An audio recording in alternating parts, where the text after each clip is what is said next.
Uh, Assalamualaikum. Jumpa lagi adik-adik ya.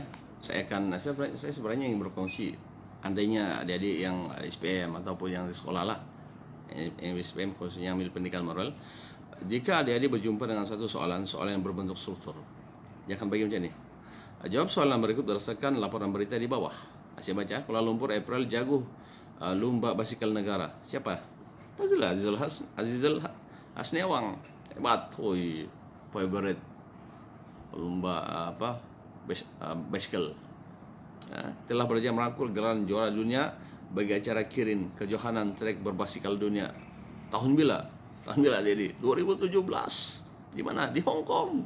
Di Hong Kong Pencapaian beliau ini merupakan kebanggaan seluruh rakyat Malaysia. Malah sikap Azizul Hasni yang tidak pernah putus asa. Beliau memang seorang yang hebat. Tengoklah latihan macam mana kan.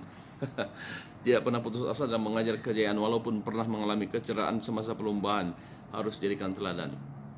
Azizul Hasni, oh ya Allah, besi masuk di paha, bukan di paha pula, di betis.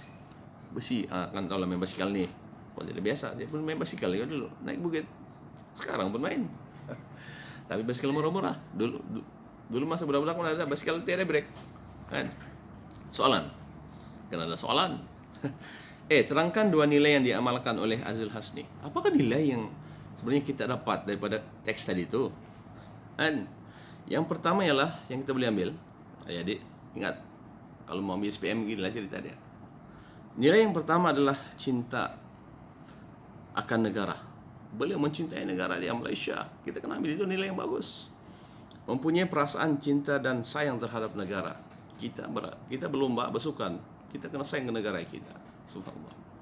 Begitu ya, kita ambil konsep ini dalam balaghah misalnya, kita kena cintai negara kita, bukan setakat kita ikut contoh tilawah Al-Quran antarabangsa, berbangga nombor 1 Johan. Tanya kepada Farha kan, umur 19 tahun, Johan, tilawah Al-Quran.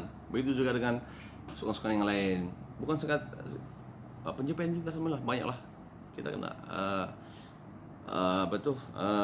cinta ke negara kita ni. Subhanallah. Yang keduanya, sanggup berkorban untuk negara. Dan bersukan ini kita bawa imej negara. Menghabiskan masa dan tenaga untuk mengharumkan nama negara kita, Malaysia. Subhanallah kan. Dapat 4 markah tu. Sebut dia punya apa dia punya nilai, kemudian terangkan. Saya sudah terangkan tadi kan. Yang kedua, cadangan. Cadangan ni sebenarnya cadangkan inilah tahap kebat. Dua bentuk ganjaran yang boleh diberikan kepada Azizul Hasni Awang di atas kejayaan mengharumkan nama negara Malaysia. Biasanya ni sautullah. Apa yang sebenarnya yang dia boleh bagi? Adik-adik, kalau adik-adik apa yang dia boleh dapat? Yang pertamanya, mungkin dia boleh cadangkan gelaran datuk kan. Satu. Yang kedua, memberikan insentif kewangan. Yang ketiga, mengabdikan nama beliau sebagai tokoh dalam satu bangunan. Ada kan? Itu macam Nicholas David kan, nombor 1 dunia saja. Ada dah. Itu anugerah-anugerah yang perlu diberikan kan. Yang seterusnya adalah nyatakan dua kepentingan rakyat Malaysia. Apakah kepentingan, tuan-tuan dan puan, rakyat Malaysia melibatkan di dalam aktiviti-aktiviti yang mencabar? Apa kepentingan dia? Kenapa kita perlu terlibat dalam aktiviti-aktiviti yang mencabar ini? Pastilah ada jawapannya kan. Jadi jawapannya senang je, menjadi sumber motivasi kepada rakyat Malaysia yang lain.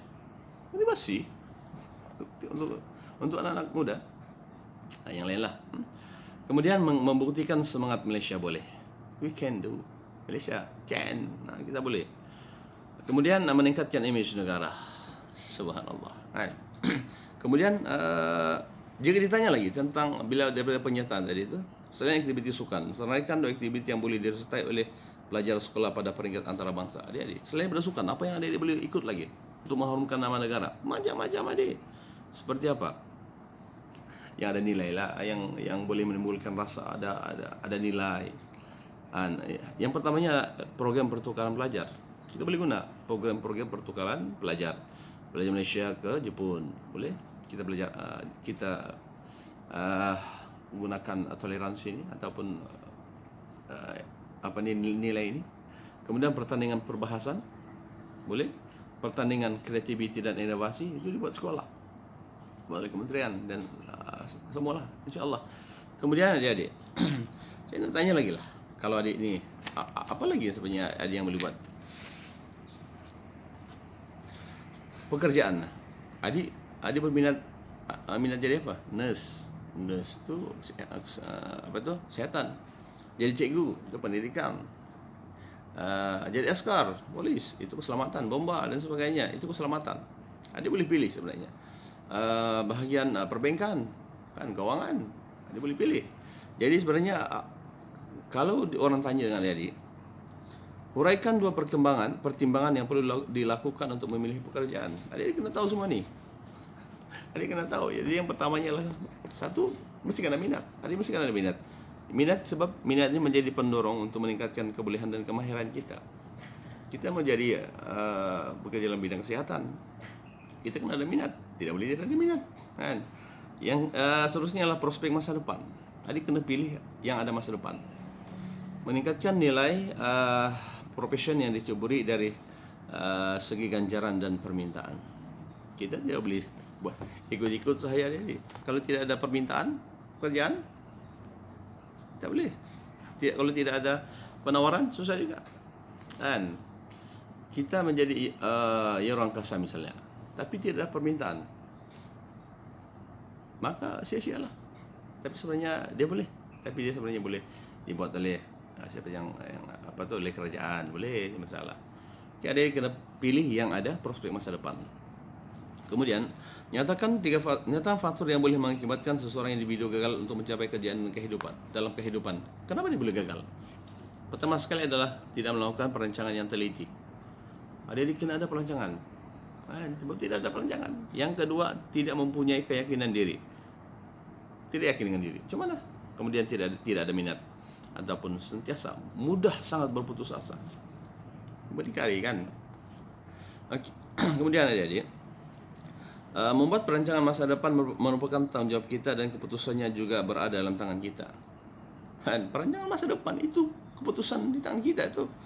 Jadi bersujukah anda dengan pernyataan tersebut? Setuju ke tu? Jelaskan kewajaran jawaban anda. Apa jawaban adik? Jawapannya di sini adalah, bagi saya sih setuju. Setuju. Proses masa depan ni, setujulah. Kerana apa? Satu, masa hadapan bergantung kepada kebijaksanaan untuk membuat perancangan diri. Adik-adik kena ada perancangan diri, setujulah. Ini soalan-soalan kebat ini. Kemudian yang kedua, kejayaan dan kebahagiaan hidup ditentukan melalui kesanggupan diri untuk berusaha sehingga mencapai matlamat dan cita-cita. Kesanggupan, kita mesti sanggup. Pernyataan ini memang betul lah. Tanggungjawab kita untuk dan keputusan juga berada di tangan kita. Yes.